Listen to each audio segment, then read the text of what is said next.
Hey guys, what's up? It's Karl here, and hopefully this is your first look at the brand new 2020 13-inch MacBook Pro featuring the new Apple Silicon, the new M1 chip. And if you tuned into Apple's keynote last week, you saw that they introduced 3 new updates to their Mac line. So of course the MacBook Air, which I previously just unboxed, and that's sitting right up here. I will leave a link. Of course, the MacBook Pro and their Mac Mini. And all of those feature their in-house built silicon, and from my initial testing on the Air, performance upgrades internally anyways have just kind of been nuts.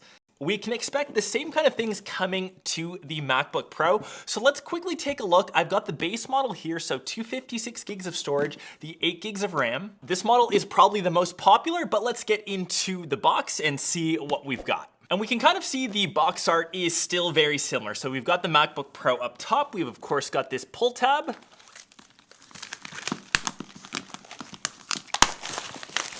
Up slides this, and we can see the MacBook Pro up top. It still only comes in the 2 colorways, so either space gray or silver, designed by California in Apple. We've got a 61-watt Usbc charger, so it's nice that we always get one in the box, and that's unlike the iPhone 12s. I'm wondering if Apple will ever ship their laptops without one. Standard USB-C cable, and that is pretty much it. Inside, we do have user manuals, warranty info, and good old space gray Apple stickers.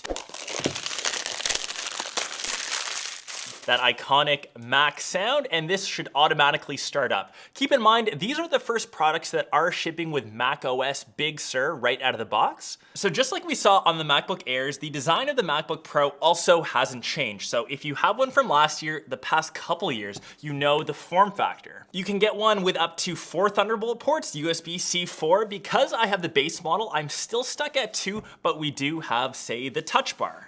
Magic keyboard, really good speakers. We've got that 3-array mic in case you want to use it to record audio, podcasts, even for voice calls, it's a bit better. What I am surprised with though is the 13-inch display. I was honestly banking and telling a lot of people in the rumor mill game, I was almost dead positive we would have seen a 14-inch MacBook Pro or just a bigger screen update. I think that would have made total sense for Apple to go that route, just like we saw from the 15 to 16-inch MacBook Pro. Going from the 13 to 14-inch would have just been another big reason to update, including, of course, that new M1 chip, which is where the big changes are coming. It's all around the internals now. And Apple is boosting some pretty big numbers, so 2.8 times CPU performance, 5 times better graphics performance. And this video was in fact edited on the 13-inch MacBook Pro, and in Final Cut Pro, it was buttery smooth. I think in some of Apple's demos, they were even showing off some 8K footage, so a very capable machine.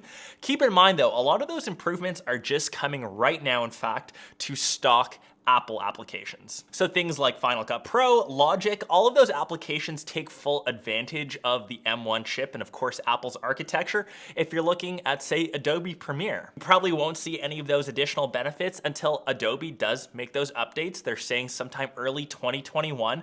You'll just have to wait for those third-party developers to kind of catch up to what changes Apple is making. And if you are eyeing the 13-inch MacBook Pro, my recommended spec would be the base model, so $1,299 or $1,699 if you're here in Canada, plus the extra $200 for 16 gigs of memory. And for whatever reason, on the Pro models, it starts at only 256 gigs of storage. That's the same thing that we found over on the MacBook Air, but that's always kind of been the same issue with Apple, and I can guarantee when they up the storage in the next refresh, they're gonna say, we've doubled the storage, we're awesome. 512 should honestly be a base standard if you're paying $1,200, $1,300 for a device. And I think it's even tougher now to decide between the MacBook Pro or the MacBook Air, which you can see that I have over top. They have the same M1 chip, and one of the only big differences is the fanless design found on the MacBook Air. We thankfully still have a cooling system in the MacBook Pro, so you can still get maximum performance at a prolonged use. I'll still test out both of these more in depth, and I'll really compare them on what they can handle. One thing I will say about the MacBook Pro, the battery life now is just kind of next level. So 20 hours on a full charge, and that's way longer than any previous gen that we've seen in the past.